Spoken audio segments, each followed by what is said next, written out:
I think, whether you use Mixbus or not, the approach that comes from the end of the analog era is a good thing in a way. The consideration before creating a new track, the nice, gentle EQs, thinking about where you place your mics very, very carefully before you do so, or before you press record.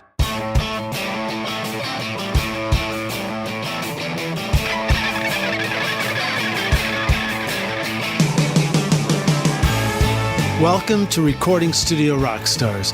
I'm Lid Shaw, and this is the podcast created to help you become a rock star of the recording studio.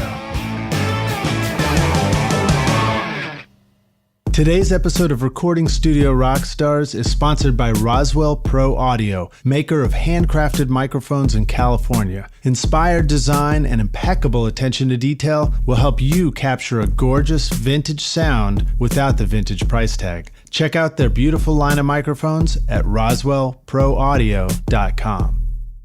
Sending your music to be mastered can be scary, but sending your music to a total stranger for mastering can be really scary. Chris Graham is a Billboard chart-breaking mastering engineer with thousands of credits and knows how to make your record sound fantastic. But more importantly, he understands that there is one person that really knows what a great record sounds like, and that's you, rock stars. So if you're thinking about hiring professional mastering, but not sure if it's right for you, go to chrisgrahammastering.com and get a free sample mastering of your song. Go find out just how great your record can sound at chrisgrahammastering.com. Just click the link included in the show notes. Hey Rockstars, it's your host Lid Shaw, and welcome back to Recording Studio Rockstars, bringing you into the studio to learn from recording professionals so that you can make your best record ever and be a rock star of the studio yourself. My guest today is Russell Cottier, a producer, audio blogger, and YouTube teacher from across the pond in Liverpool, UK. Russell has worked with chart-topping artists and labels such as the Royal Philharmonic Orchestra, Sony, Sky TV, Nuclear Blast Records, Tamoki Wambesi Dove, Cavern Records, Playboy Channel, and many more. And he works all across the UK and internationally and can often be found at the Grammy-Award winning Parr Street Studios in Liverpool, the renowned Catalyst Studios, or in his own private studio where he has the luxury of a classic British analog console. Russell takes what he has learned from the studio and distills it down to audio blog articles and YouTube videos, teaching you everything from recording to editing to mixing. What you learn will work on any DAW, but Russell uses Harrison Mixbus in many of his videos, so this is especially cool if you're a Mixbus user. In fact, later in the episode, I'll include a special link for you to check out Russell's top Mixbus videos and possibly a sweet deal on Mixbus too, so stay tuned for that. Today's episode is going to focus on a very cool topic, or perhaps I should say the very hot topic of how loud your mixes should be. I certainly find it a repeated struggle in my experience during mixing when we are surrounded by so much loud music these days. And Russell is going to help us tackle the issue of loudness and the lost art of mixing. We're going to start out with some introductions and then dive right into this ever-vexing question of loudness. Please welcome Russell Cottier to Recording Studio Rockstars. Russell, are you ready to rock, my man? Heck yeah, I am, Lid. I've been rocking since the day I was born. Nice. Did you come out kicking? Well, apparently so. I don't remember. Nice, dude. Awesome. Well, so, I've sort of given a brief introduction, but tell us more in your own words about who you are and how you got into all this mess. Oh, well, that's a long one. I'm a record producer and mixer. I'm based in England, UK, Great Britain. And I'm pretty close to Liverpool. I'm not actually in Liverpool. I'll tell you the truth. That's but all I can right. see. I just wanted to say Liverpool. Which, you know what? I look out of my studio at the minute and I can see right across the River Mersey to Liverpool. Nice. So, and Liverpool's an amazing place because it's so well known for the Beatles, of course. Indeed. But there were loads of other great bands came out there. Swinging Blue Jeans and all sorts of things, Mersey Beats and so on. So, it's got baked into it, this kind of the history of recording. And it's, as I say, it's a wonderful, fantastic place. Was Oasis from Liverpool, or were they from elsewhere? Do you know what? They are about a 40-minute drive east of Liverpool. And this is something I was going to talk about, actually. Liverpool and Manchester are almost rivals in the music scene. But,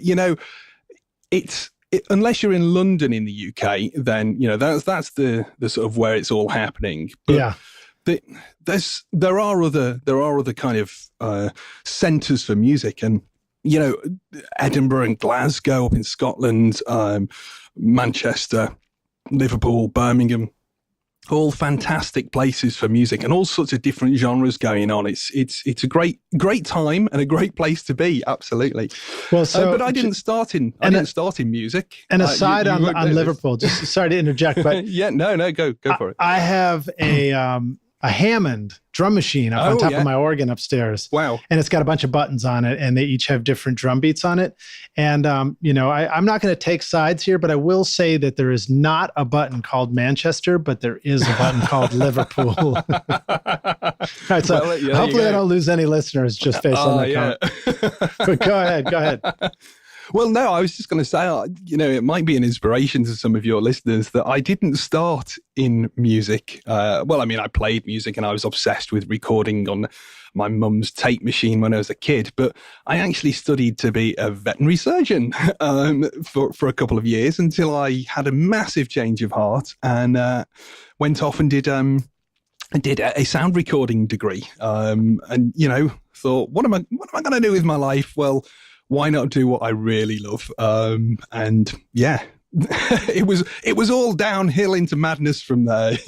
from pets to pet sounds. Well, I like that.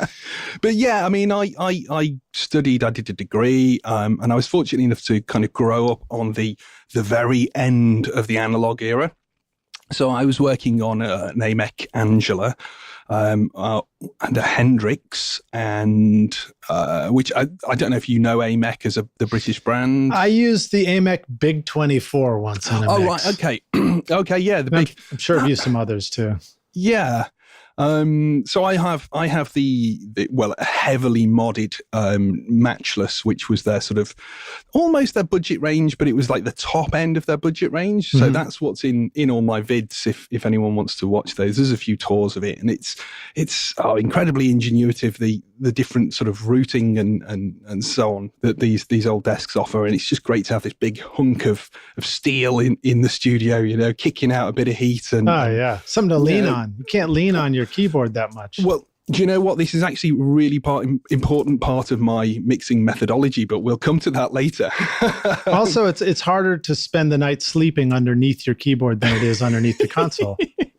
Absolutely. Well, fortunately, I've got to this point now where I'm doing so much mixing and so on. I actually moved my studio back into my home. So it's in kind of an extension off the back of my house. So,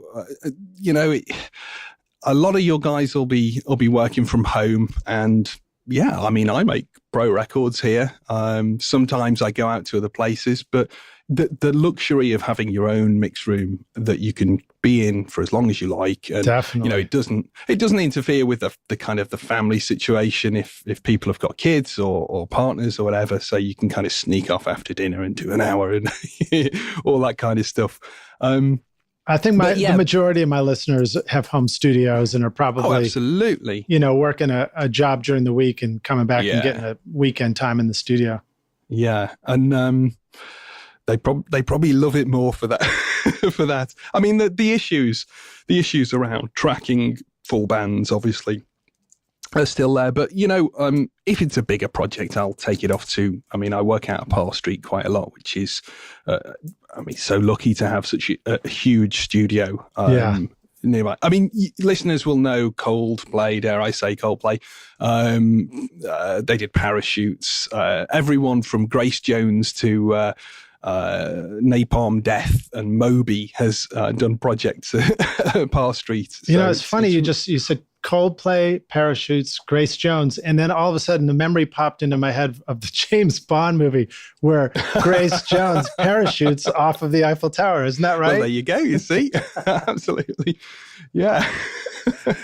Well, that's very cool, man. It was one of the things, that's a lot of fun for you is to go to a bigger studio track and then bring it back to your home studio and hear what those sounds like playing back off your speakers. Oh, yeah. I mean, what happened when I left uni, I graduated and didn't know what to do. And so I happened to bump into a guy I'd done a work placement with. And he said, oh, you can come and work at my studio if you can make a job for yourself. Never do that, people. Never do that unless you don't want to get paid for about 3 years. But so I kind of came up in the studio world, working at various places, got enough offers at one point to actually go freelance because, the will you produce my record emails were coming in. And I really didn't know what production was at the time. So I just said, yeah, I'll do that. No problem. Ended up leaving and having a few spaces, one in an old spark plugs factory. But ultimately, if you have the space in your house, it's really a nice benefit to have your mixing gear there and have your setup. And then I can go out and I go to Parr Street, I go to Catalyst or wherever, anywhere around the country. And there's always a tasty selection of mics that I could never justify buying, just for the projects that I do. But I can go in and because they're in use every day, if I had a set of 547s and a load of 87s and a couple of Coles and so on, in a space comparable to Parr Street, I wouldn't use that on my projects every day, but I can go in and get the best sound. I mean, we have a wide selection of sounds. Then I can pick different studios for different parts. If I want a Neve VR60, I go into Parr Street. If I want, a set of Calrex, I go to Catalyst and just different sounds for the rooms and so on. So, and again, depending on where my clients are, I'll go to different parts of the country or different countries to work on stuff, and that, it's just one of those. That's how the business is these days. Well, so, that's very cool. And I think it's exciting for a lot of us to hear about going into great studios. But it's also encouraging to be reminded of how much is possible in our own home studio. And I know that one of the things that's cool about the way you work is you've really adopted the Harrison Mixbus DAW as your work surface in the studio. Yeah. Well, work surface as your recording app. Workstation. Yeah. And that's sort of a natural extension of the studio working on a desk aspect. I wonder if you could talk about that some. Absolutely. So I have to be careful how I phrase this. I always, when I started in the first studio job I had, I came out of college and we were using Cakewalk. And the first studio I went to work in as assistant engineer, we were using Sonar or I think it was Cakewalk, and then it sort of morphed into Sonar and they renamed it. I mean, DAWs, most of DAWs sound essentially the same, and it's just slightly different workflow things. Mm-hmm. But I had this in my head. I need to get Pro Tools. And I went through years of using Pro Tools, and it's a great package. I don't necessarily agree with some of the marketing attitudes of that company these days. I think there's been a marked shift. And I got to the point where I wasn't enjoying mixing. And I was, we all have to do more and more in the box. There's no getting around that because a lot of my projects are remote. So people will send me either stems or multi-tracks, or I still do a lot of mastering because I used to do a lot of mastering in my first studio. So I kind of learned that skill there. And I just wasn't enjoying it. Now, I'd always played along, had a little bit of a mess around with other DAWs, for instance, Arda and Harrison Mixbus version 1, but it was never stable enough on my systems for me at the time. And then I kind of got version 2 and I had a little player with it, and I'd do the odd stoner rock record with it. And, it was great. But just those kind of more organic records. But then I got version 3. As soon as version 3 came out, I knew it was time to make the leap because it was so close to being there. And it was so like using my desk, and the way it integrates with my desk is phenomenal. I can literally drag and drop plugins. I can change, pinouts. The list goes on, and to see all the stuff, you could check out my YouTube channel, but I'll gush about it for hours if nobody stops me. But it's very much like working on a console. So I'm sitting here in front of my desk, and I can reach for the EQs, and it felt to me more like a structured element. So I wasn't rebuilding the console every session. It's flexible, but it has a core to it. Yeah, it has a core to it, and it just I started enjoying mixing so much more, and I work so much faster, and it's like mixing on a desk again. Let me ask you this: did you find that by mixing in Mixbus and emulating what you would do on a console, that your mixes remained similarly complex, or actually got simpler when you were mixing? Moving from I guess mixing from other DAWs, and you mix on the console, but then maybe when you were using other DAWs like Pro Tools or other ones, did you find yourself trying to overcomplicate the mix, and Mixbus helped you bring it back to simple?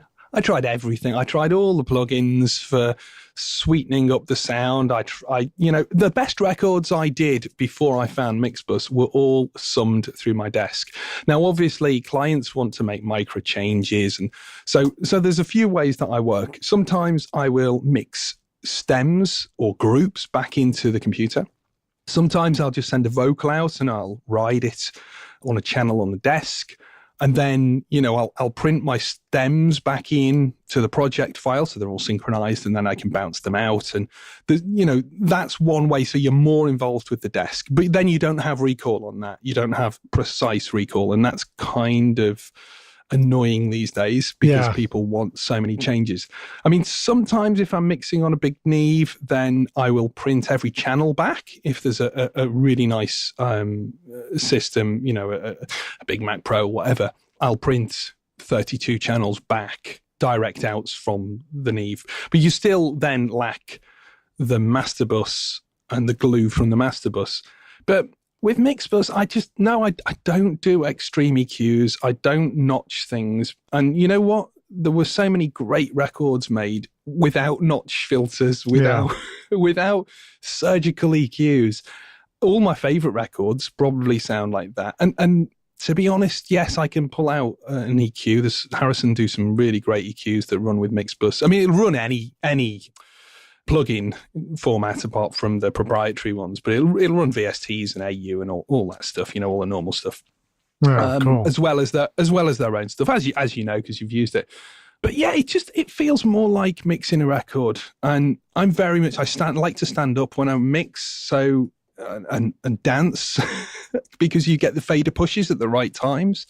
So I'll sometimes use a control surface, or sometimes I'll just dance with the mouse, or sometimes I'll go out through my desk, or I'll be mixing sections on the desk. So Mixbus really kind of offered the flexibility for me to all the tools that I want and a really cracking sound. Because, as I say, before that, I was trying everything. I was trying Slate, VCC, some of the wave stuff, for sort of distorting clippers, various things.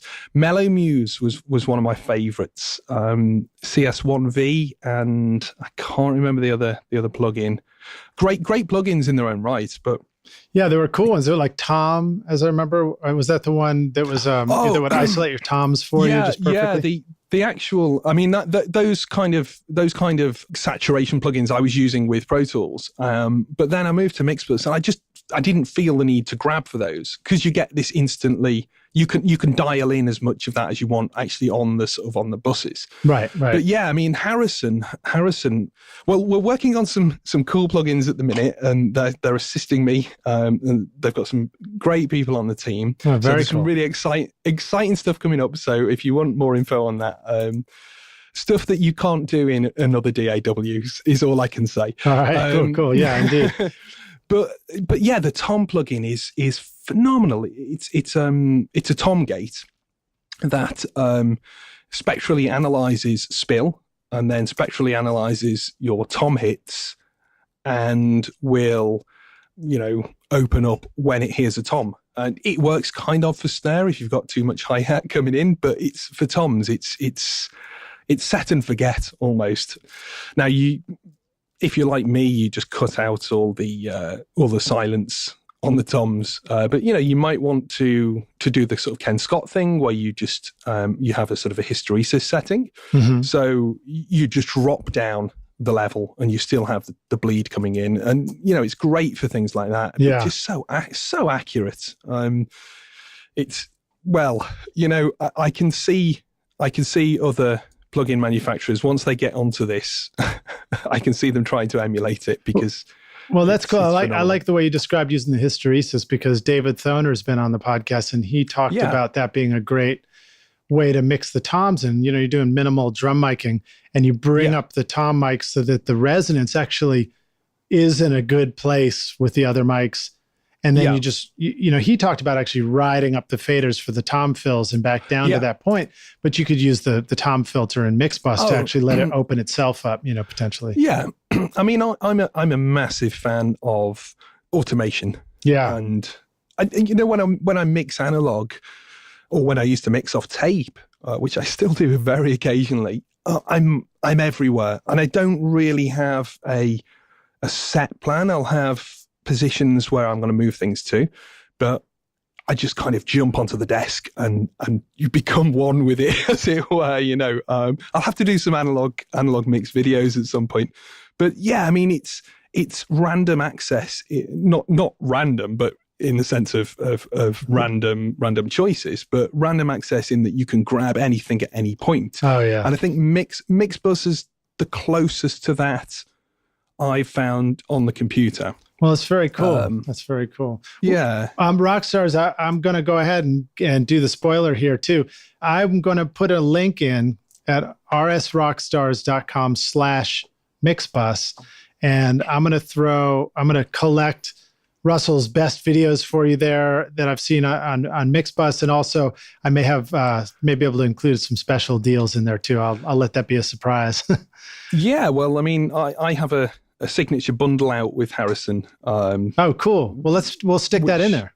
Yeah, absolutely. I think you get 40% off. If you're interested, you can go to mixbundles.com, which will be in the show notes, I guess. I guess you'll put that in the show notes. And it's just a bit of random talking about why I like working that way. But I think, whether you use Mixbus or not, the approach that comes from the end of the analog era is a good thing in a way. The consideration before creating a new track, the nice, gentle EQs, thinking about where you place your mics very, very carefully before you do so, or before you press record, knowing that you can't necessarily butcher with or you don't want to necessarily butcher with your very tight surgical EQ. Yeah. Well, so let's see. Let's keep jumping forward here for a moment. I like to ask our guests to share an inspirational quote at the beginning of the podcast. We're sort of deep in it already, but have you got anything you'd like to kind of share with us to get us excited about hitting the studio? Well, do you know what? I was thinking... Yeah, I did some work for Sony a while back. Actually, Sony Computer Entertainment Europe, this story comes from. And some of your fans may remember Little Big Planet. A friend of mine was the producer on Little Big Planet, and we got talking about, he used to run studios in the 80s, and we were talking about sort of motivational quotes and stuff. And the thing that they do at Sony, he was telling me, is try to distill everything into 3 words. So when you go to a Sony store, next time you go to a Sony store, just have a look, and you should see 3 words for each kind of section of the store, or 3 words for the So it was a while back. I started thinking, well, how can I distill my ethos the experience of working with me into a 3-word quote. And how can I convey how I think people should behave in the studio in a 3-word quote? So I chose an adjective, which probably not allowed, but no, it's all allowed. Seriously fun music. And I think, that's kind of my byline, as it were, because if you approach your work with all seriousness and say, yeah, this is, we're going to do this, but you've got to enjoy yourself, because it shows through, it comes through on the record. And I'm very much about putting an emotion into the record, whether it's a positive emotion. You can have cathartic, mellow songs, but when you're in the studio working on them, you still enjoy them. So yeah, seriously fun music. Make sure you're recording seriously fun music tomorrow. I think that's great, man. I really appreciate that quote and that perspective. It's definitely true to how I like to work in here. So my studio is called the Toy Box Studio. Well, exactly. We're never going to grow up, Yeah, but at the same time, boy, can I be a pain in everybody's butt, as far as being serious about really getting the very best we can when we're trying to create something in here. Absolutely. But it's all worth it, isn't it? Oh, totally worth it. Totally worth it. For me, every time I finish a session, and I could be exhausted from it, but inevitably afterwards, I always have this buzzing sense of gratitude for being able to make great music and have fun all day with friends and call that my work. We'd better not tell anyone that this is actually not a real job, because they might cotton onto this and stop us doing this every day. But even if you don't do it every day, it's just, you've got to have fun when you do it, because there's no point otherwise, is there? No, and in fact, in case you ever forget whether it's a real job or not, payday will come around and remind you of maybe it's not quite the same real job as your cousin, the lawyer. Yeah. And I think, a lot of the folks I know from the industry, big producers and small, not physically big, successful producers and mid-level producers, ranging from the top guys in the world, they all have someone who is very patient in their life, whether it be a partner or children or whatever. And I think it is one of those things that you need the support. You know well. Yeah, I mean, I definitely have a very patient daughter who's, she puts up with my kooky recording schedule. Yeah, that's it. Absolutely. Well, so let's see. Now, how about sharing an important story of a failure for you? Something where it didn't really all work out so well. Well, all my records have been fantastic since the day I started. Okay, I won't tell you about the drunk guy at 9 o'clock in the morning, or the fight in the control room when I couldn't see the live room from the control room. I won't tell you about that. Yeah. Well, then I won't tell you about the time that the drummer threw the drums and all my microphones across the studio too. Oh dear.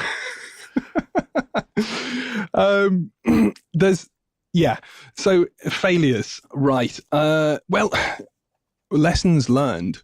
We all know that physical hard drives, rotating disk hard drives, are very temperamental. So I was doing a session. Fortunately, it wasn't such a high profile session, but I did have about 2 tracks on a specific hard drive and 2 or 3 tracks from that day. And I think I was at Parr Street in Liverpool, in what was Studio 3, which used to be Chris Martin's bedroom when he was writing writing the Coldplay stuff. He kind of took that over and stayed up there. And it's a nice little studio. Studio 2 sadly has been converted into, well, sadly, an actual bedroom. Been converted. Well, no, it's a beautiful place. It's been converted into a live music venue. So the live room is so big, you can have a stage at one end, and they've changed the control room into the mixing room. I'm doing air quotes here, by the way, just in case in case you can't see. Yeah, so they have the mixing room, which is the sort of cocktails and beers and what have you. But yeah, I was up in the small studio, fortunately, so it wasn't such a hit when I took my hard drive and got on the train, which is unusual for me. We have an underground system between central Liverpool and where I live. So I got on the train and there were some very inebriated young ladies who were off on a hen do. A hen do, hen party, that kind of thing. And they clattered into the side of me, hit my bag, which had very well wrapped the hard drive in it. Now, I wasn't too worried because, of course, I usually leave a copy on the studio computer and then phone through and say, yes, you can delete that the next day when I've got it double backed up. I usually take 2 drives. That day, I hadn't taken 2 drives. And for some reason, the studio version had been deleted. Oh, man. So I lost a session. Now, what was more worrying was I'd lost, at that point, I think I was running 2 studios. So I had my studio in the spark plugs factory, which was in an old engine test bay, which was fairly big, but, not as big as the Parr Street. And, I lost the hard drive. And that was a very stressful. I mean, I've had hard drives go down before and I've swapped out the boards on them and rescued them and so on. But I won't make that mistake ever again. Let's just put it that way. Yeah. Because it ended up costing me, a fair bit of money to rent the studio again. And I took the hit for it, for the artist. And unfortunately, they were really sort of forgiving. But I did get given a really great tip once by someone in the computer industry who said, when you buy a hard drive, get a piece of sticky label or a tape and write on it when you purchased it. Because then you can keep an eye on, I'll bet you've got hard drives knocking around that are 5 or 6 years old that you should have realized they're cracking on a little bit and are likely to, at some point, all hard drives will go. So it's just a case of keeping ahead with your backup schedule to try and mitigate any damage when they do go, because they all will go eventually. They'll all die.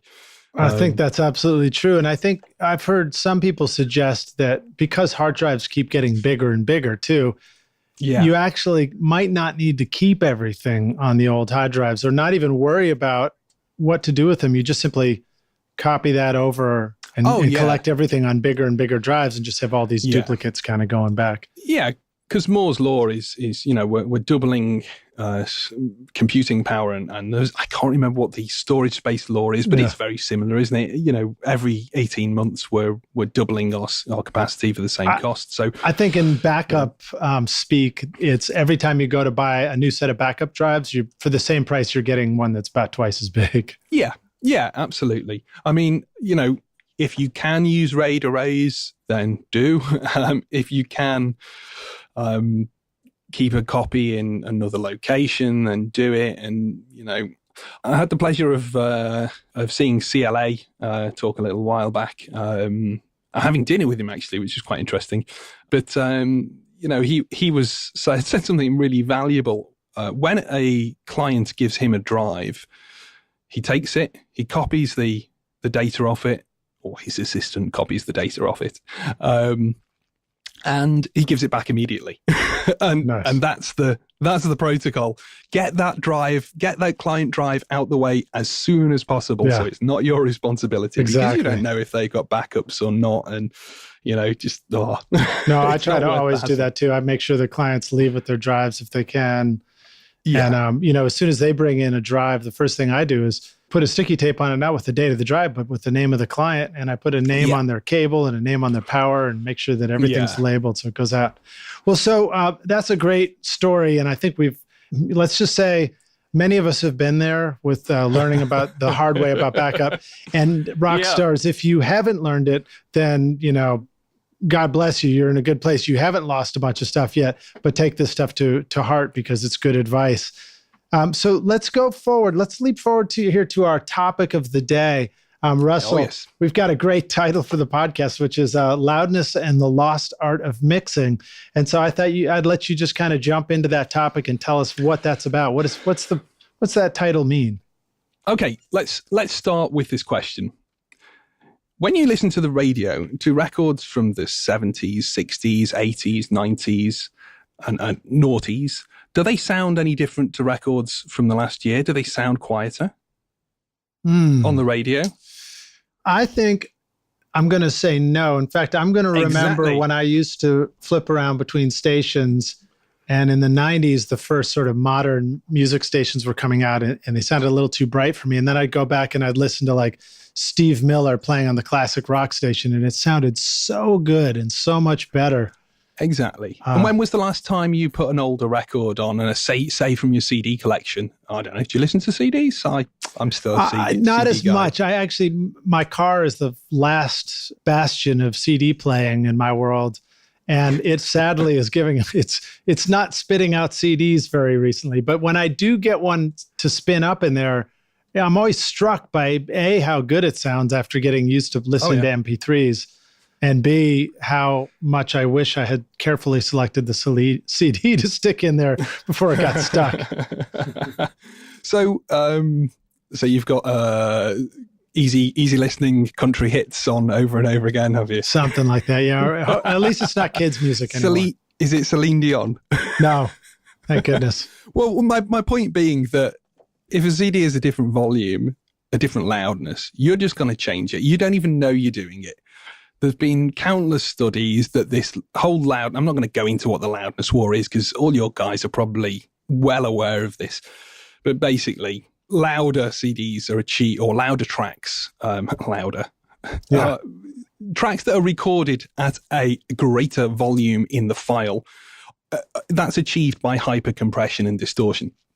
So it's my thought that a lot of the guys these days are mixing into multi-band compressors, mixing into clippers, mixing, really smashing stuff at the mix stage. Yeah.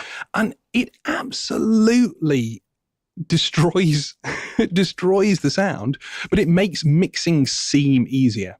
Right. And once you take away that element, I have to say I've had problems with pleasing clients, but it's worth it because when a client's presented with something loud and it's all smashed and it sounds glued, it really does. It sounds glued. But then what happens later down the line is it gives someone a headache. And once you become aware of what this loudness war nonsense was, which is exactly what it was, it's nonsense because, as we've just discussed, older recordings which were not subject to this loudness treatment are playback just as loud and sound punchier on the radio, on Spotify, on YouTube. They all sound the same volume. So essentially what you're doing is you're just removing the transients. And those transients can be really cool. I mean, listen to records like, I'm going to show my musical tastes now, but Def Leppard Hysteria, for instance. Nice. That I think that has a DR of like 12 or something. It's ridiculous compared to the reissue, which was about 7. And certain pop artists are knocking around 3. And it's very much like, why would you want to cut off all the good bits of your music? But it forces you into a specific way of writing. It forces stuff that sounds good when it's been smashed is more basic. You lose detail. You increase the amount of distortion, but you also lose the amount of detail.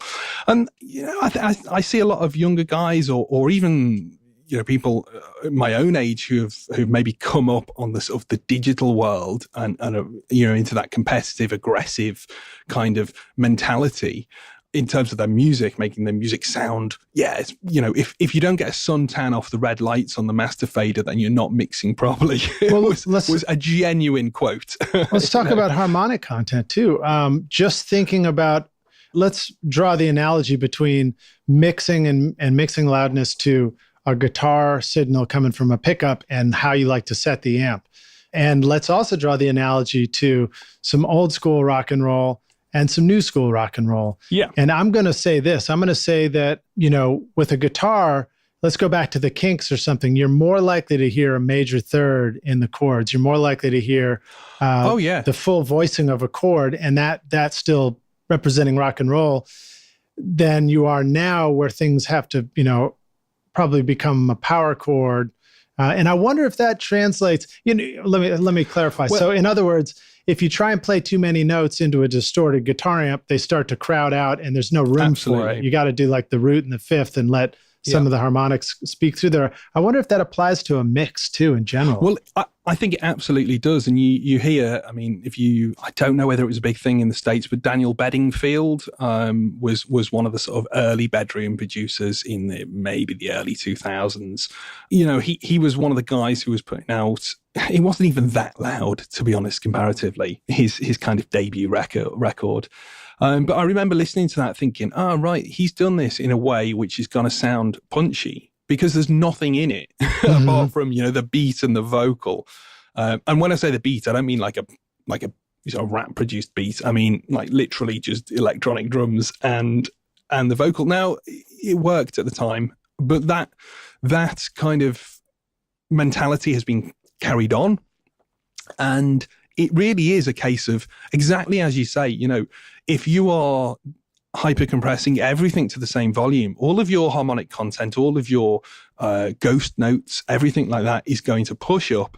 It's going to hit the max level, and everything's going to be the same volume. So it really kills the art of mixing, and it kills the intent for people to mix. And I think what's happened is that there's maybe a whole generation of people who kind of can't hear that depth necessarily, or have trained themselves not to hear the depth. Mm-hmm. So when I listen to a record, I have this kind of matrix moment, and you know exactly what it's like. As a non-musician, people sometimes just hear the sound. They hear the sound of the band and they say, "Oh, that's a the sound of music," or whatever. But as musicians and engineers and producers, we drive into that, and we can stop in any moment in that music, and we can almost see the bass drum, and we know that that's the bass, and there's a guitar playing alongside, and we know that there's maybe a Stratocaster on the left, and with a bit of spring reverb, we can diversify within the music and hear all that detail and tear it apart. I think with super loud music, everything becomes so mushed that detail is lost. And perhaps people who listen to that music consistently have not necessarily experienced how wonderful detail you can get even from tape. We talk about, let's say Hysteria again. The clarity is astounding. And, that was probably done on 2-inch 24-track or a couple of 2-inch 24-track machines. I can't remember. There was a rather good Classic Albums episode about it, I think. Yeah. But you get my gist. We have more headroom than ever. We've got lower noise floors. And what do we do with it? Nothing. Well, so it makes me think also about the times where I've tried to sit down and learn a song or learn the parts in it, or even just chart out a song, and I'm listening for the bass lines. And when everything gets loud and everything is all blended together, it gets really difficult to actually pick out the parts and tell what you're hearing. And so many times I've actually mislearned a part because I hear it wrong, the way it's all blended together. Yeah. I mean, we want some kind of glue and balanced, it's nice to compress your master bus. It's nice to cut, but, do it in a way which isn't random and isn't just aggressive and I've got to get it as loud as possible. I mean, we've all seen the Breaking Bad video, haven't we, of the horrendous mix. Well, I was probably fairly guilty of that in the early 2000s. I used the odd L2 and but I think at that point I was just having sort of I was actually aiming for an amount of gain reduction because I didn't know any better. So I'd go for like 3 dB gain reduction. But really, we have tools like, I don't know if you had Ian Shepherd on the show, have you? Yeah. So Ian's got some amazing products out with meter plugs. And, I use Dynameter on my master bus all the time, just to keep an eye on, because we know where things are going to be loudness normalized. So we can say, yes, I want to take it to this kind of dynamic range, and then it's going for mastering, whether I'm mastering it or someone else is mastering it. And we can optimize it so we can maintain that punch and we can maintain that clarity without cluttering everything together. I had a client a little while ago who wanted a track. I think he'd done some tracks with someone else and wanted me to sort out. I do a lot of these jobs where people come in and go, the album sounds rubbish, fix it. So he'd come in, and I think he was doing a bit more recording, but he really liked this track that he'd recorded. And it had been smashed. I think it had been smashed through a 1/2-inch machine, and it was just horrible. It was absolutely revolting sounding, but it should have been good. It was done in a pro studio, and I heard the multi-tracks, and the multi-tracks were fine. It was slightly out of time, but the multi-tracks were decent enough sounding. Mm-hmm. Now, I did a mix. I think I did a mix. Yeah, I did a mix of it and mastered it up and what have you. And he kept saying, "Oh, I prefer the other one. I prefer the other one." So I took a couple of snippets, one from the original and one from the version I'd done, and Loudness matched them as they would be on YouTube or Spotify or iTunes or in a car with your own manual change. And I just sent him the files and said, "What do you think of this?" The answer was a resounding, "Oh, I'll go with the second one. Why does the first one sound so bad?" Well, that's what you had, but you were just being kidded by it. You were being tricked because it was so loud that, you know, it was perceived as better, and you were playing it back on a CD and playing it back, or playing it back without sound check or turned onto iTunes. And it once you start doing that, I would encourage your listeners to get some of the pop tracks that they may like or hate and level match them to some of their tracks that they're doing, and just to see what the difference in clarity is once you actually do a level match. Level matching you can do with any loudness meter. I would recommend Ian Shepherd's because he's such a great guy. Yeah, you mean using perception? Either perception or perception or dynameter you could use, but perception would be the one to use. Yeah. Or even if you're a Mixbus user, there's actually a loudness analysis tool built into that. But yeah, definitely just don't be kidded. Which kind of, it's one of those things. I always teach people to use calibrated monitoring levels and watch their dynamics, because there's so much detail that we can put in a record that recently has been lost. I mean, what's your experiences over, because you're obviously around other studios and so on. Is there a loudness issue? Oh, in Nashville, Tennessee? In the culture, yeah. Are you kidding? Tennessee country, there's not much that gets louder than country music, ironically. It didn't used to be that way, but now it's like this, everything just has to be so in your face.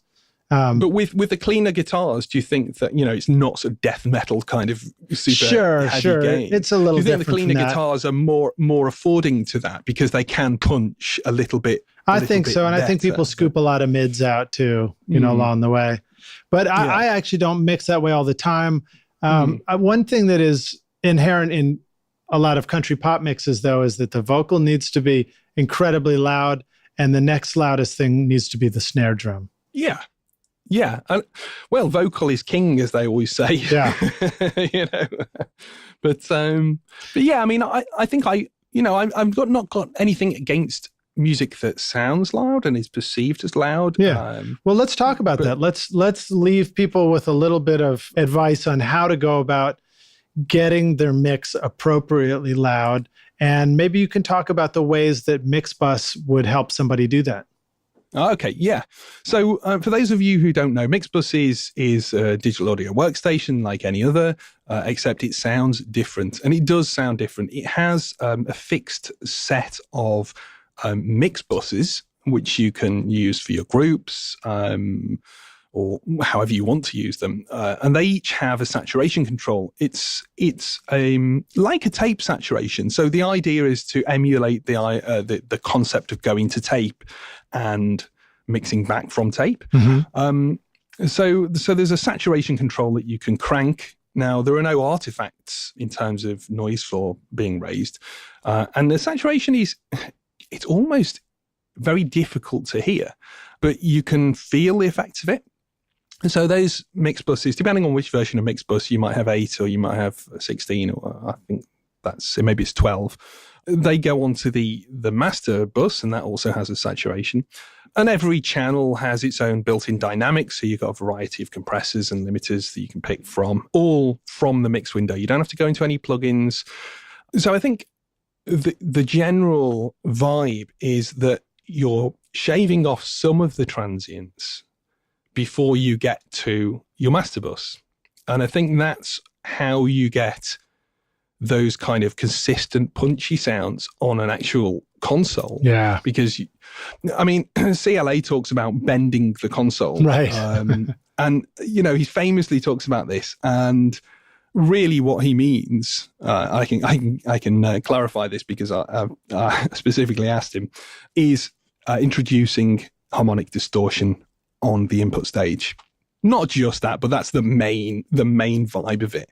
You drive into the input stage, and you essentially can remove some of the transients, so you create this more consistent sound, which is what we would have done with a console with maybe transformers into a tape machine back into the console. So you're effectively removing the transients at each stage. Whereas if you're working in a super clean DAW, which Mixbus can be if you want it to be. It can be as clean as anything else. But if you're working in just a standard sort of industry standard, that one, clean DAW, your transient clipping is not necessarily going to happen unless you kind of make it happen with plugins. And what I was talking about before, your master bus is much more spiky and more inconsistent, I find, than you get if you're working in either with a hybrid setup or you're working in Mixbus. And that's why I like it, because the mixes happen really quickly.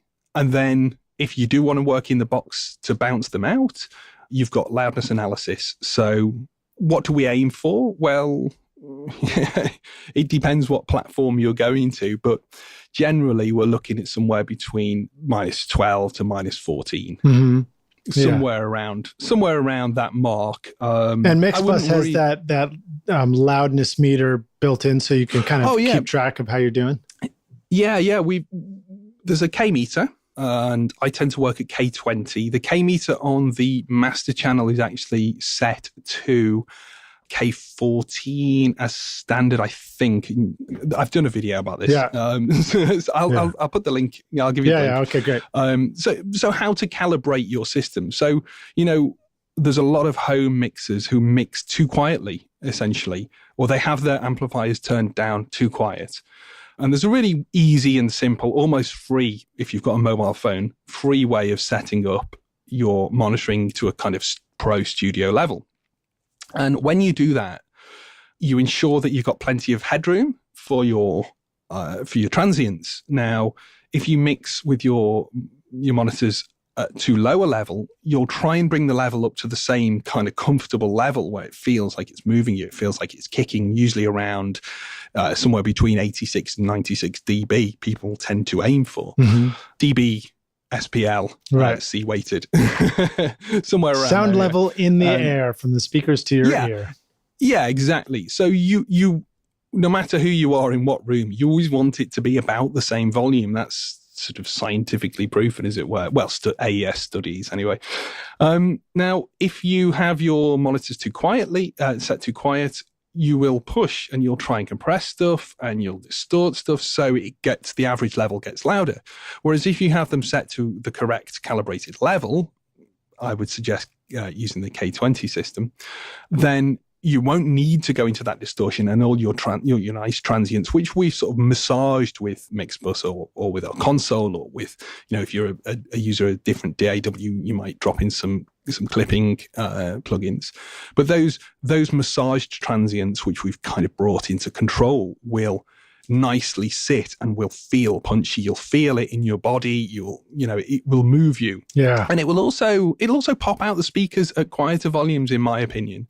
So, and it certainly won't give you the headache that a hyper compressed mix will give you. Well, I like it when the drums sort of punch out of the speakers somewhere. You can I like punchy drums. Yeah.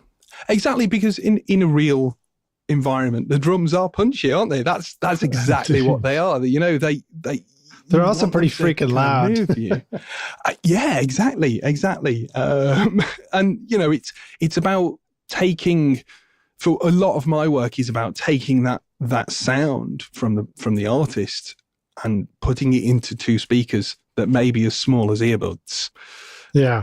And that's the challenge, isn't it? Well, that's squeezing 5 musicians into 2 pieces of cardboard. Really. Well, that's very cool.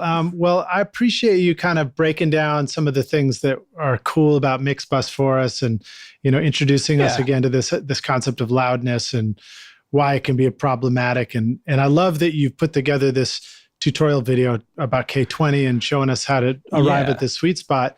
And we'll take a break now. We'll come back in for the jam session. But before we go, Rockstars, I want to remind you that you'll find links to all the stuff we're talking about in the show notes. If you're on your iPhone or on your computer listening to this, you should just be able to click right through and see it right there.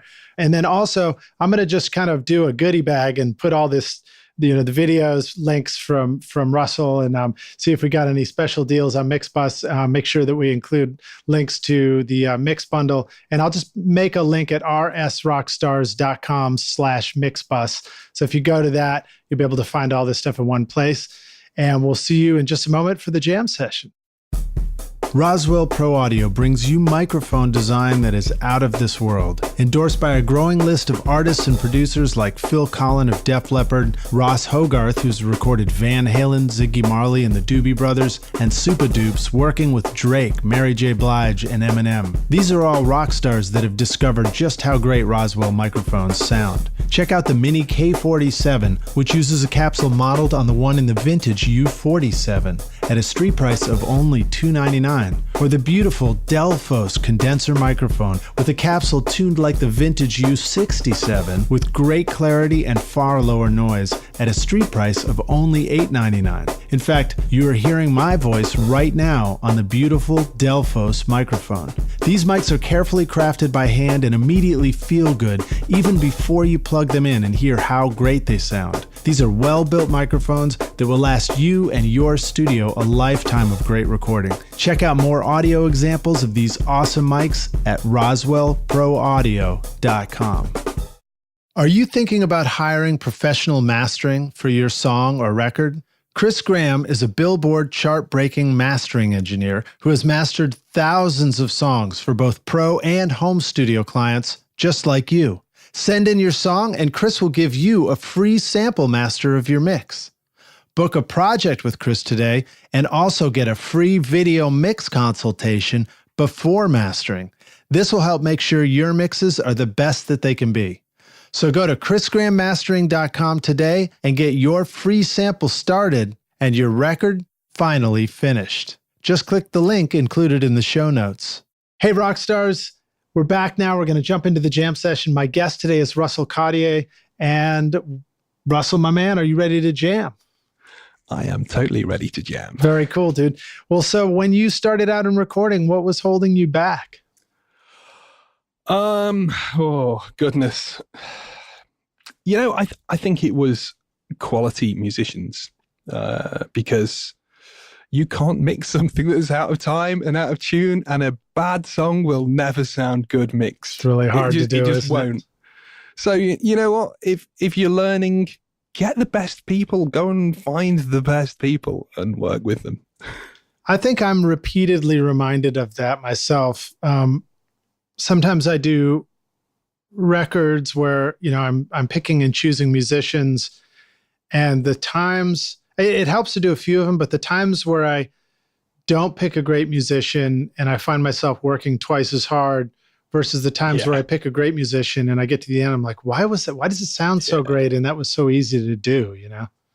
Do you know what? I have a core of session guys I use. So I'm working on this all vinyl label at the minute, which I'm doing sort of the first few records and possibly some more depending on how they sell.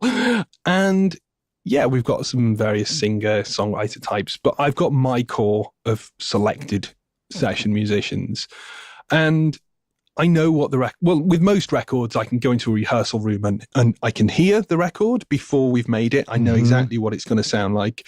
I don't know whether that's a normal thing but you know, you can imagine yourself listening to that record and how the drums are going to sound, and it might not turn out like that. But who's to know what I was imagining in the first place? But yeah.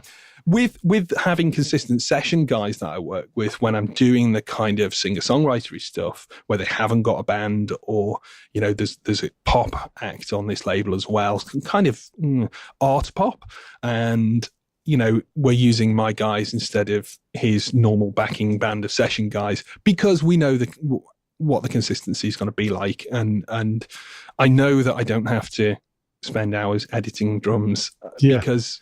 Well, the drummer is an engineer. Sometimes, so, you know, when you have an artist and they're asking you about budget and musicians and, well, how much are they going to cost? The best answer is, you know, that you suggest somebody who's more expensive to hire and a better talent.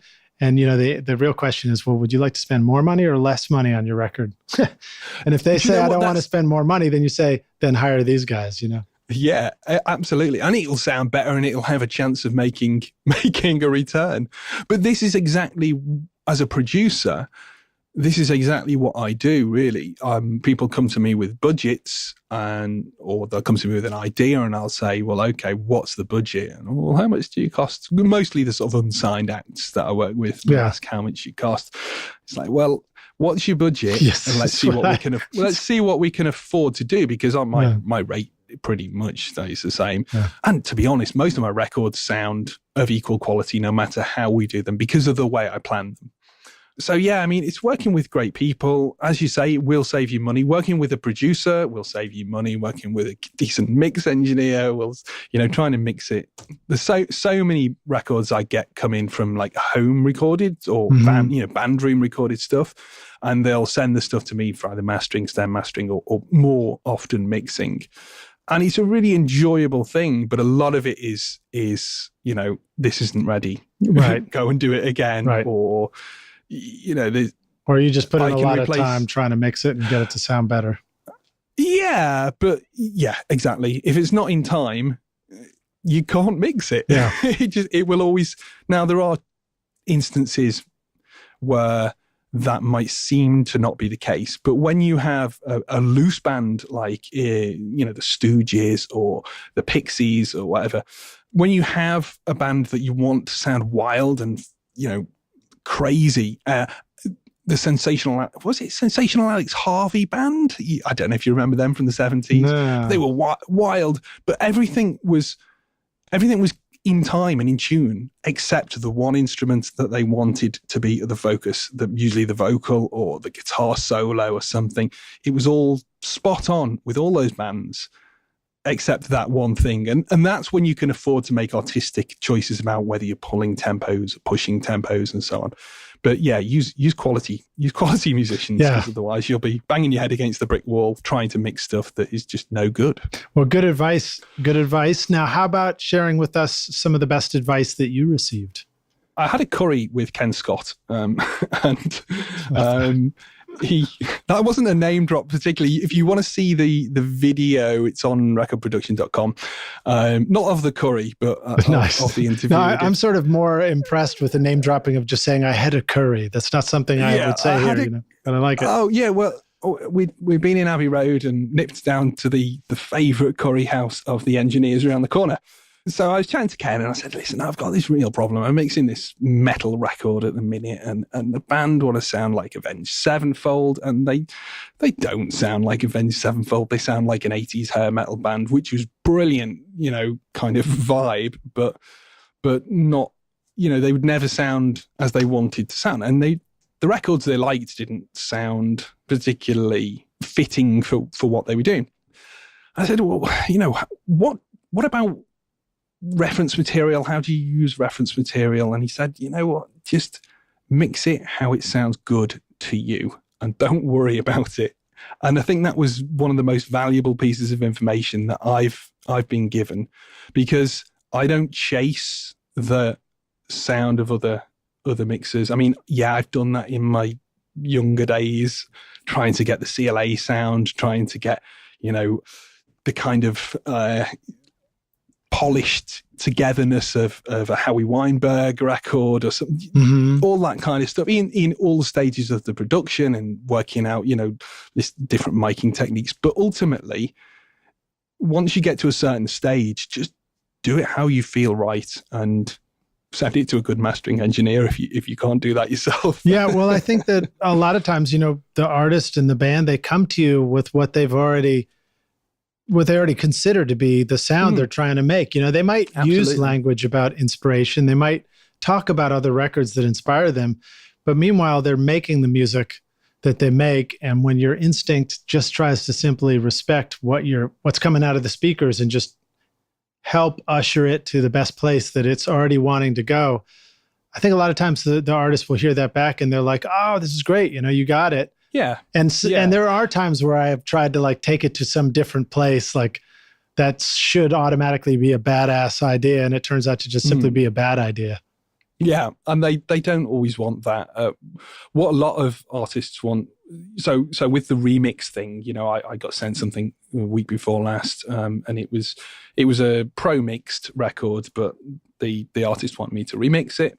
So I went about remixing it, and unfortunately, some of the tracks were actually lost on the way, so I didn't get them. And that was the only thing that they could hear was, "Where's this keyboard line? Where's this?" Right, exactly. Where's this backing vocal?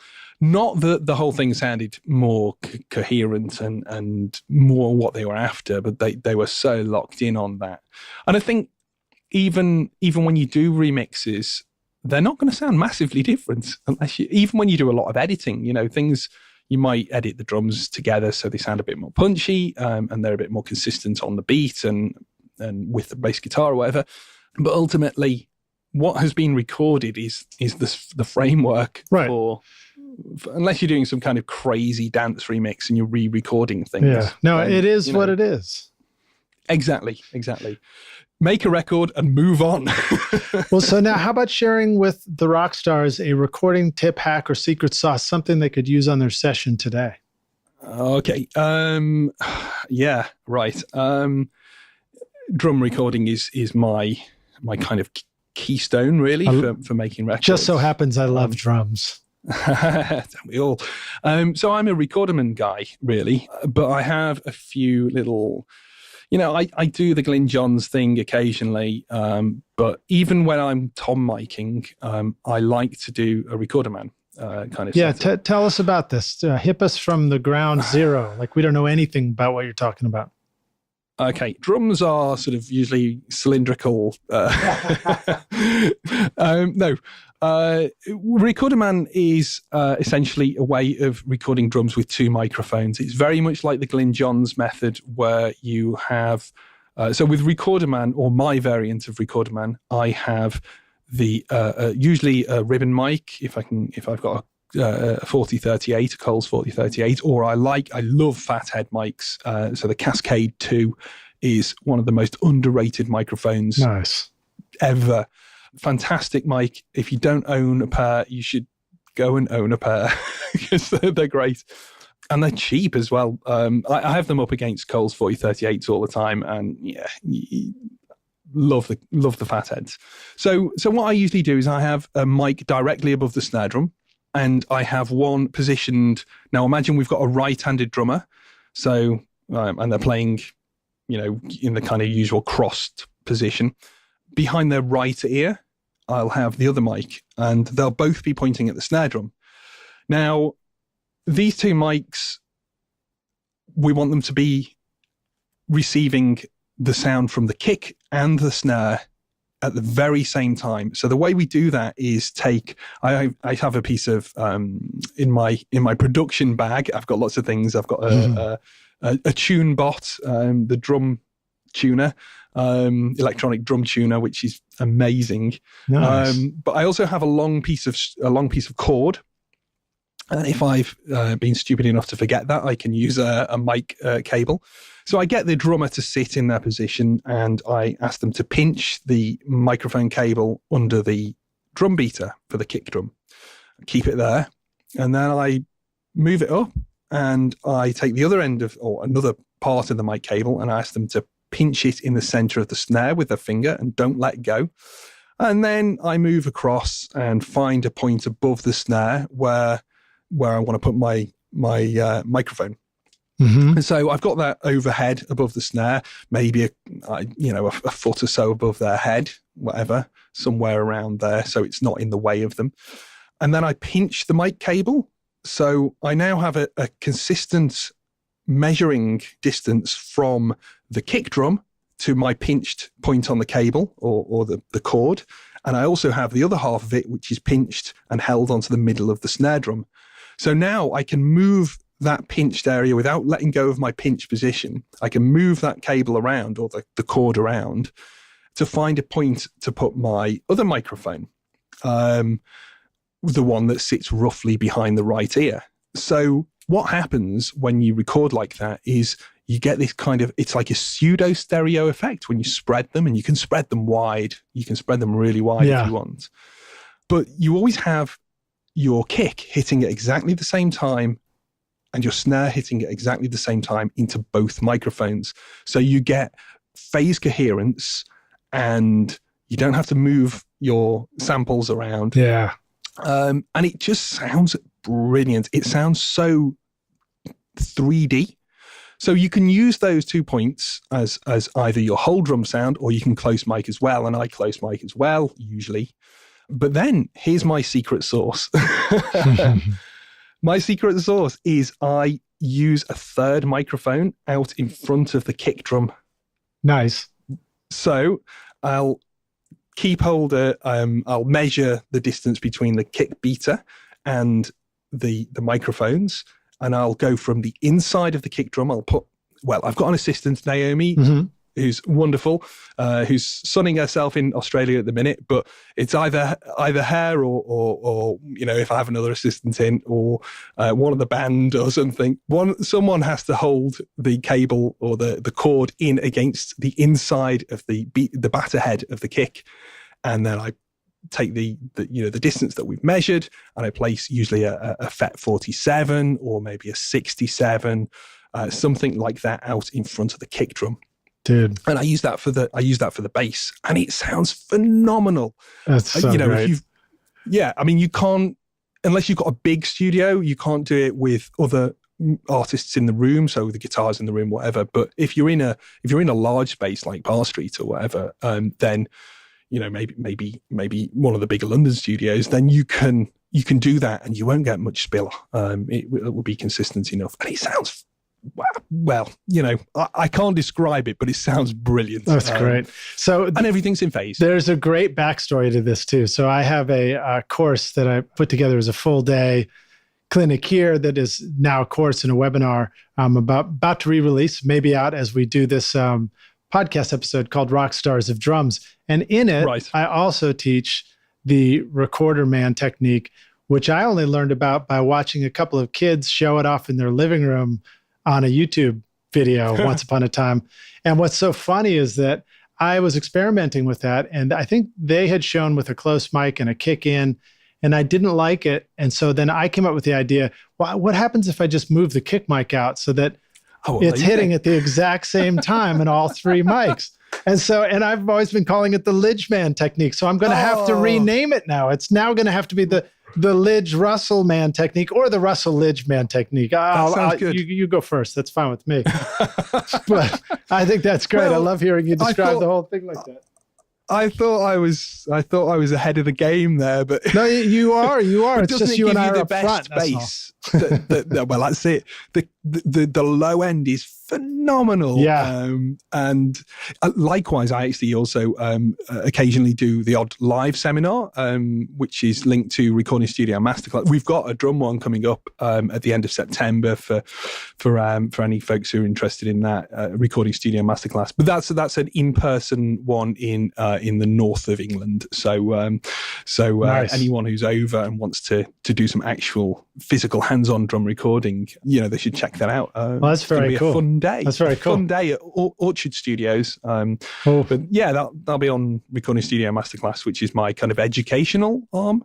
Yeah. Nice. Yeah. Well, thanks for sharing that tip. That's a great one, man. I love that one. I hope it came across as being understandable. I think so. I think so. Much easier to see it visually. But and if it needs a little extra, then there's two great places to go. Go to your masterclass or come check out Rockstars of Drums, and we'll both show you how to do it with different names. Yeah, absolutely. Very cool, man. I want to check out your videos now. Please. Are you doing a live seminar? I want to come down and. I will be doing more for sure. Yeah. I've had a lot of fun doing that. So, all right. Well, so let's keep jumping forward here because we got a couple more questions to go. How about sharing a favorite or an exciting hardware tool, something physical that you like to have around on sessions? Yeah, mic stands are possibly the most important and most manipulative tools that you have in the studio. Yeah, because it takes a lot of interns if you want people to just hold the mics manually. It does, and they get bored.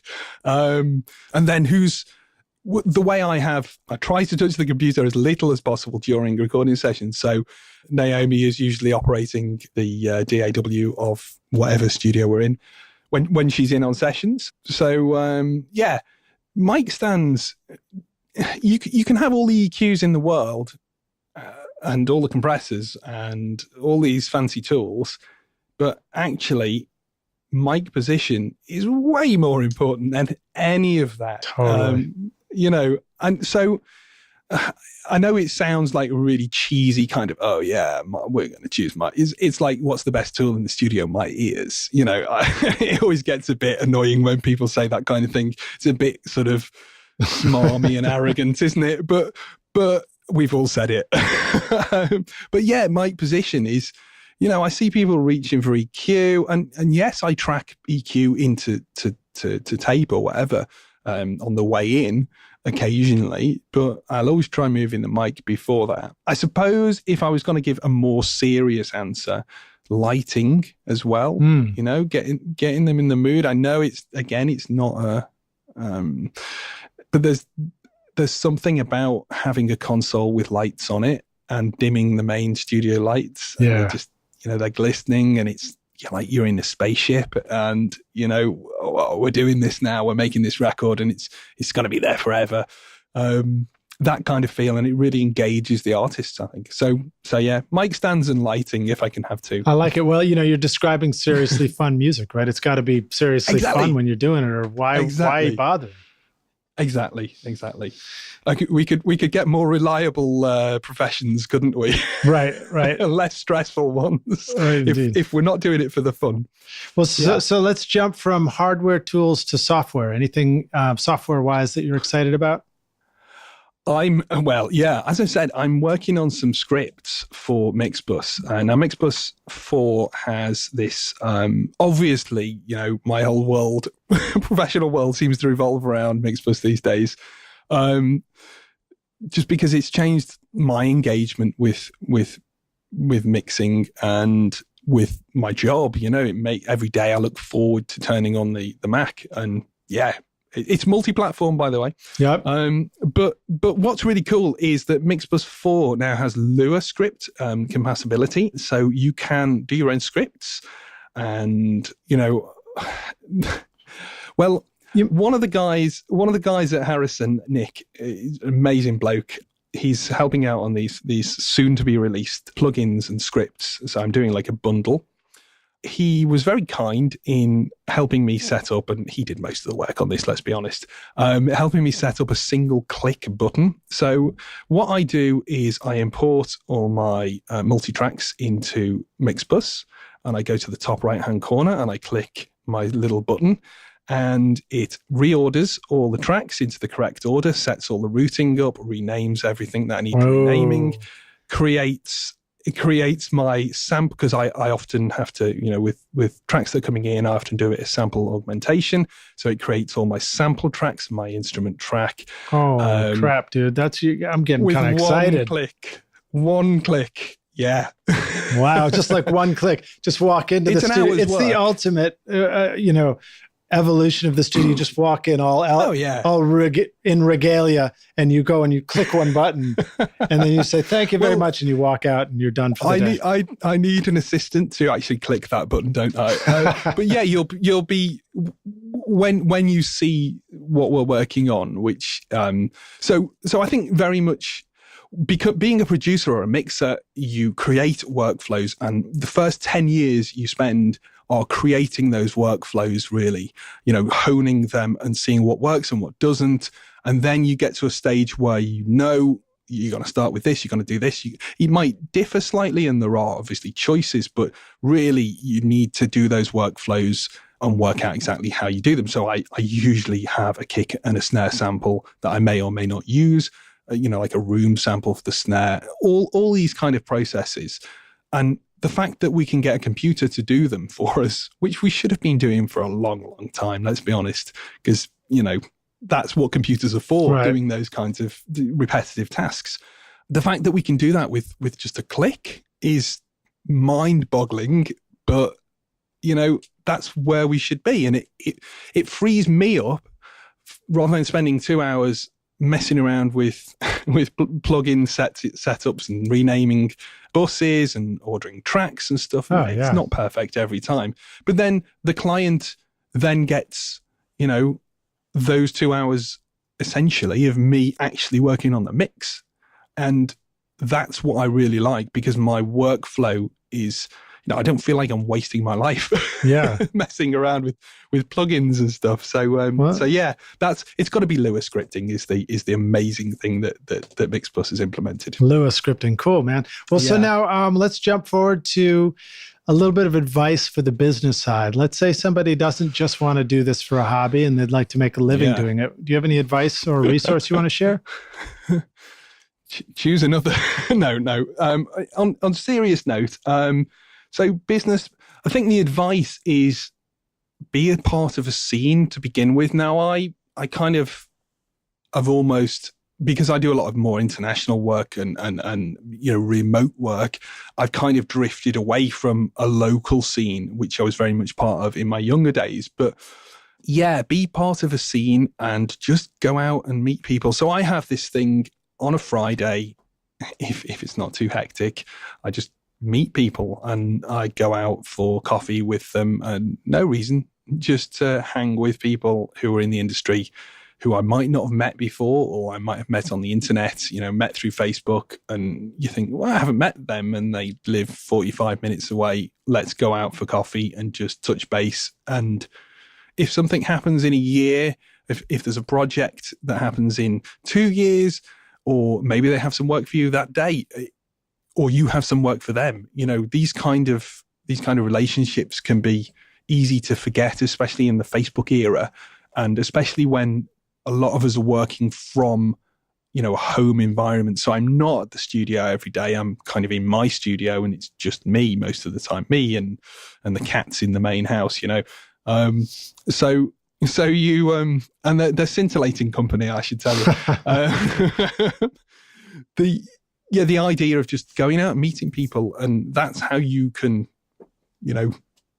that's your best business tool, because advertising, you just get nutters when you advertise generally. My old studio was in the Yellow Pages, and no. This is goofy. The joke here in Nashville is, you get a call from some yokel out in the country. He's like, hey, man, how much to record a song? And then, you say, oh, it's, $100 an hour or something like that for the studio. And then they go, well, song's only 3.5 minutes. So what's that like? $10? Yeah. Well, that's it. A friend of mine used to run a studio and in an old railway station in the 80s. And he had a very, very similar scenario where a band load in and they'd booked a half an hour. And he said, I thought you were coming to do a tape transfer, which is, what you would book a half an hour for, or whatever. He said, no. That was it. It was an hour. And they said, no, we just want to record 10 songs. They're only 3 minutes each. So, we thought we'd just hang around for the other half hour. That's great, man. Well, so, you also talked about having a conversation that might extend over a year or 2 years with somebody. And that's something that I had to learn along the way. After you've been doing this for a while, you can look retroactively back and you can see, oh, I met this person here and that led to this. Yeah.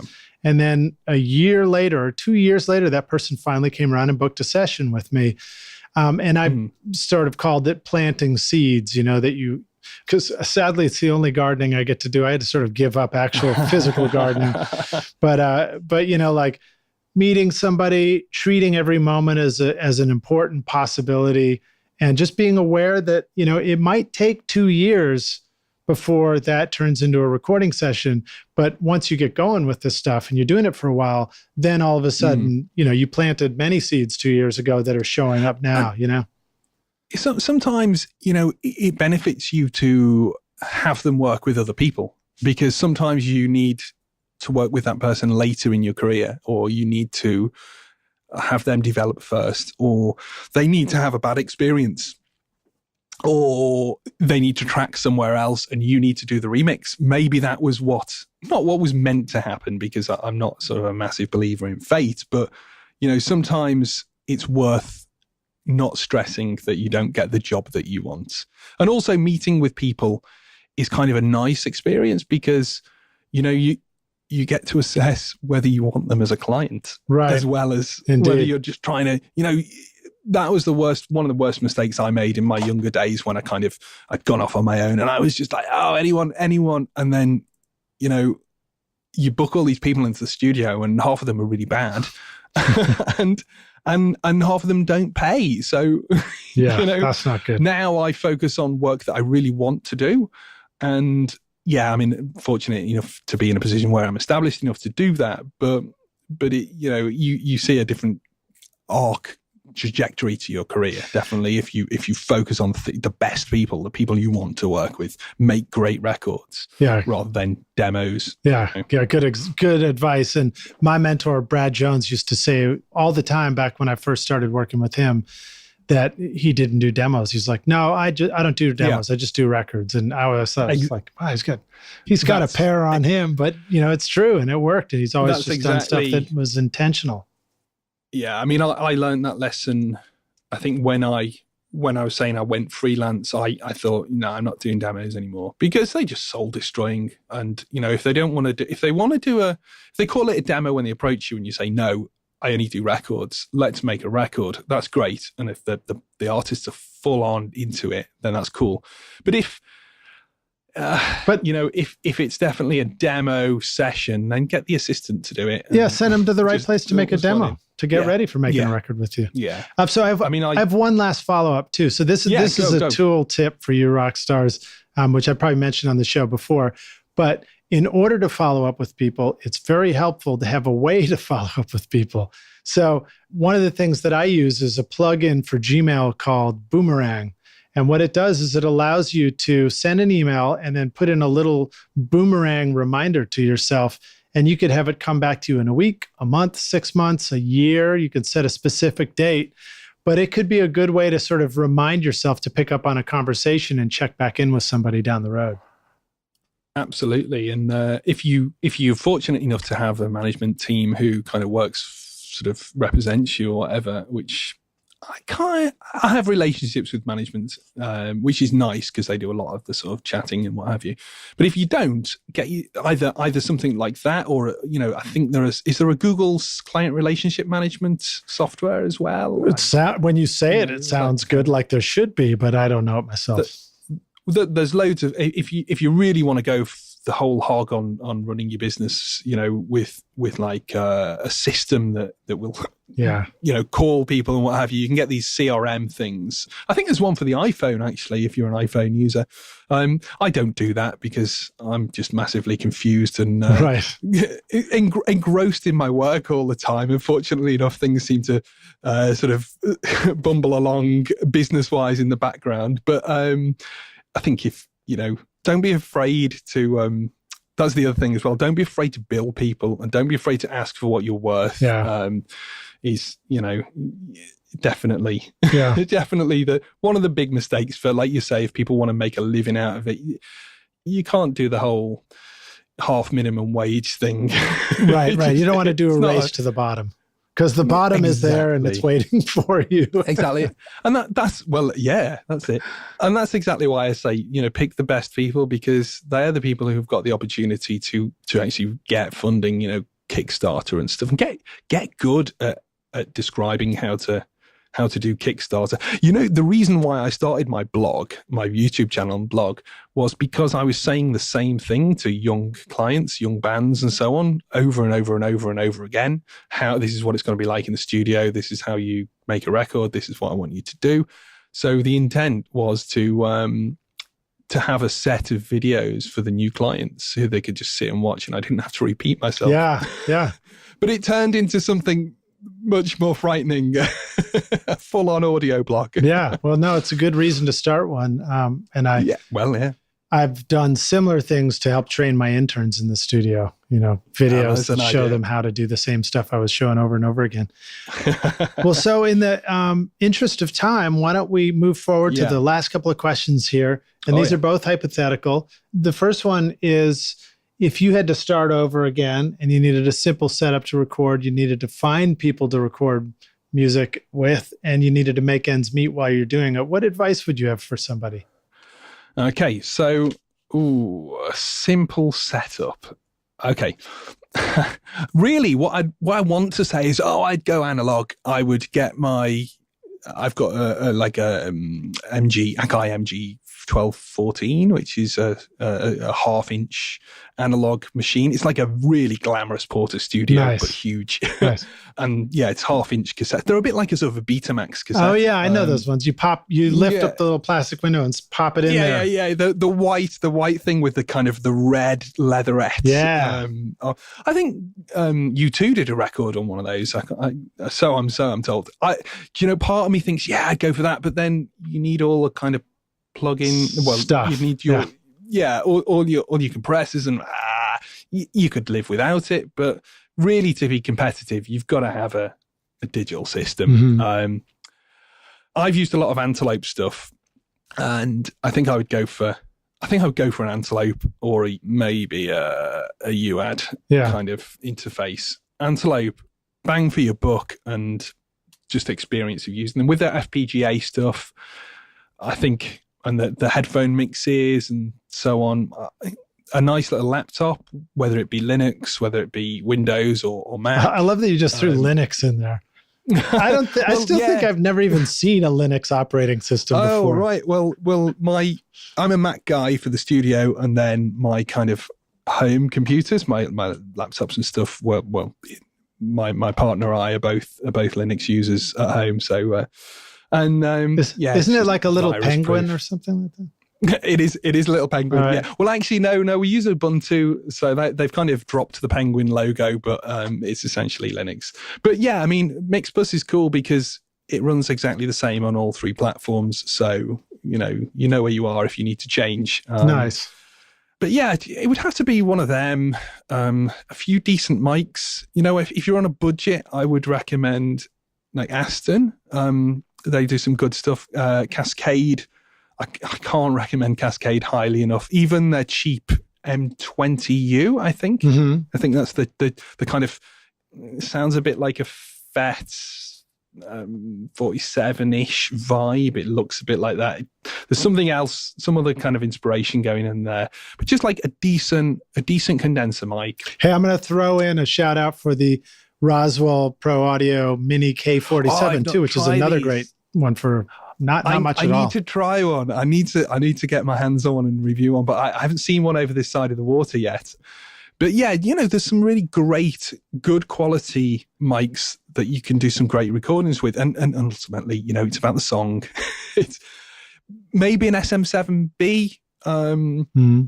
That would be a good choice. Or if you can't afford that, 57 and cut out the transformer. That works. Right. I had a friend of mine recorded. We were down in Birmingham way, in the Midlands, in England, recording some metal. And this chap's Mike Exeter, who he worked on the last Black Sabbath record. Mm-hmm. He's done UB40 and all sorts of things. He does a lot of metal. And we had what was it? Some really, a nice 47 copy, like a really expensive, nice U47 copy up against his transformer chopped out 57. And he was flicking between them. And could I tell a difference? No way. It was for that kind of vibe. It was great. So, you know, picking the right mics for your genre is pretty important. So yeah, just a few cheap mics, you know, mid-price mics. Give me an Antelope, give me a little laptop and some headphones, maybe some monitors, even some like just audio or Yamaha HS, whatever they are. Well, what about people to record and ends meet? Making ends meet. Making ends meet. Go and work in the live world, because you'll meet so many cool people and it's brilliant fun. Yeah. And most of them, if you're a member of, certainly in the UK, you need a sort of a £2 million insurance policy. So, you know, we would usually get that by joining BEC2, which is the live engineers and lighting engineers and sort of TV broadcast. I think they've now amalgamated. I've moved on myself because I don't really do live stuff anymore. But yeah, I mean, there's lots of work out there. It might be boring. You might be sitting in front of a conference hall, or you might be out working with, you know, I don't know, folk bands. Yeah, but at least you're making money doing bands. music, you know. Yeah, well, I've done all musical genres, and it's a great way to go out and meet people, and you know, things get given away after tours. It's amazing how much like gear you can accumulate if that's what you're into.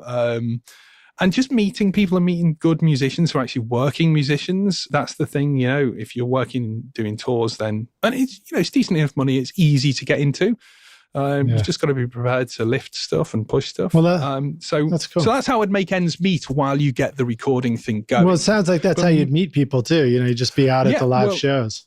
Yeah. You mean, meet people like that and meet the support bands, the local support bands. And you know, don't be afraid to drive halfway across the country to do a recording session in someone's back room or basement. I did many of those. Yeah, exactly. And you know, it's...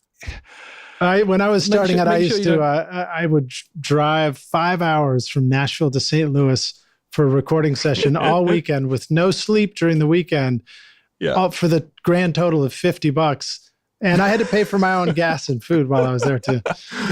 But you know, you learn that way, don't you? And I loved it. It's a good way. But yeah, I mean, there's no jobs in studios anymore, really. You have to be really on it to do it. But you know, one thing I would recommend is if you're gonna do sort of work experience, kind of work placement stuff, and you're willing to sort one out,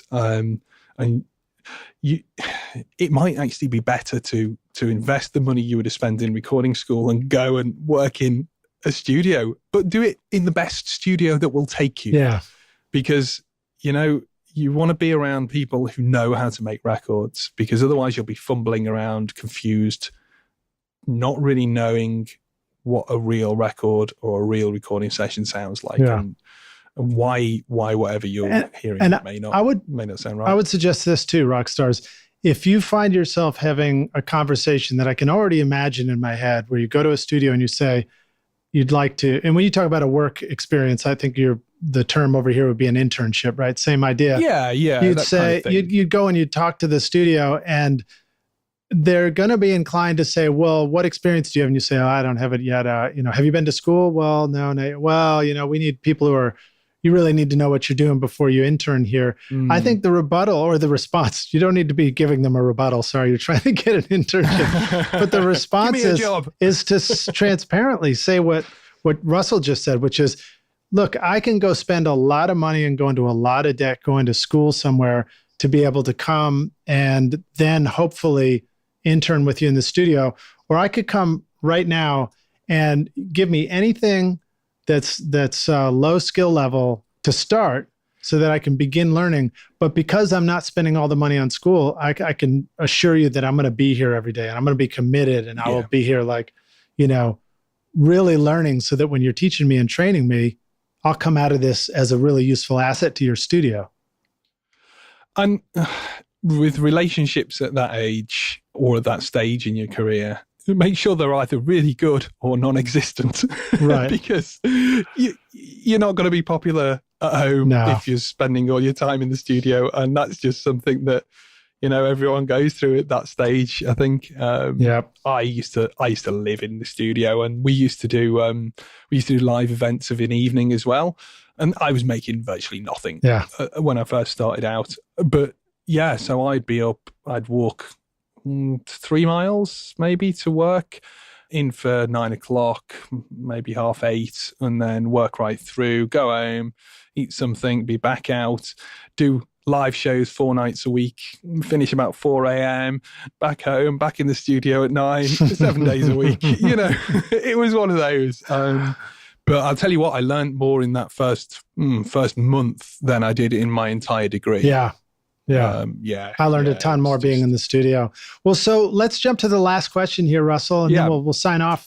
This one's also hypothetical, but this is going to take the Wayback Studio machine, and you're going to go back and find a young Russell, maybe before you spent 7 days a week in the studio, and give yourself one bit of advice. You're going to say, here's the single most important thing you need to know to be a rock star of the studio yourself one day. What would you tell yourself? It has to be work with the best possible people you can. If you're going to work in a studio, work in the right one. If you're going to work with artists, working with the right ones. If you're going to give your time away for free, go to the capital city, it's a bit different in the States, isn't it? Because you've got Nashville, which is the sort of music center, go to somewhere where it's all happening. I was kind of really lucky because I actually come from around this area anyway, but so music is so prevalent in Liverpool, but if you can go to London, if you can go to LA, if you can go to New York, if you can go to Nashville or Paris or Berlin, wherever it is that the really cool stuff is happening, and just get in there and ask. Yeah. That's all. The worst that can happen is someone can say no. Get out to gigs, talk to every single band who aren't bad. Just even the bad ones. But you've just got to get your name out there and be part of the scene. I like that advice of just working with the best people you can, because that makes me remember that I think in a lot of ways I did that, not always, but I did make some choices that I can feel really good about, because I picked people that I wanted to be around and people that I wanted to be my mentors and people I wanted to work with. And, I left other things on the table, but by picking the people I wanted to, the best people, I think it's offered all kinds of great experiences. It's like when you're in a band that isn't going anywhere and you think, what if they break next week and I've left? Right. You've just got to go with your gut, haven't you? You've got to go, this isn't working for me. It's not going to happen with me in this situation. I need to work with those people. Yeah. Or, this band, much as I might like them, they're just really bad and they're never going to get good. I need to not work with them. I need to work with these guys who are really driven. And just being around pro musicians or music students, you start to understand what real quality musicianship is. Listen, if you haven't got anything on your phone to listen to when you're on a bus journey, whack on a metronome. Seriously, because once you've got that in your head, then you can start to appreciate how good really good drummers are and how good really good bass players are. And that's what makes great records, the really kind of tight pro quality players. So work with the best people and work under the best people you can find, people who will teach you stuff. Another takeaway from telling when you've got really great musicians is you can also find yourself working really hard on something in the studio, and it's only once it's done and a week later and you listen to that mix just off your iPhone without being in any studio mode at all, that all of a sudden you notice where things weren't as good as you thought they were, I thought you were going to say where you noticed it was really great. Well, hopefully you do. But I mean, like the things that come back and you're like, oh, that just sounds sloppy there. That falls apart right there. And I got a text earlier off my brother, and he was asking me about Mutt Lange, of all things. I think he'd seen a documentary.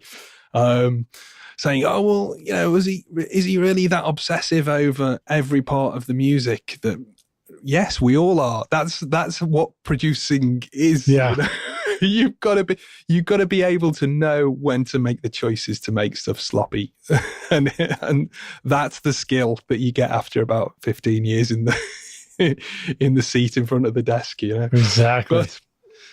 But you know, I hope that kind of gives your guys, your listeners, a bit of inspiration. Oh, you can do it. You know, it gives them more than a bit. We're at 2 hours and 6 minutes of interview right now. We're doing great.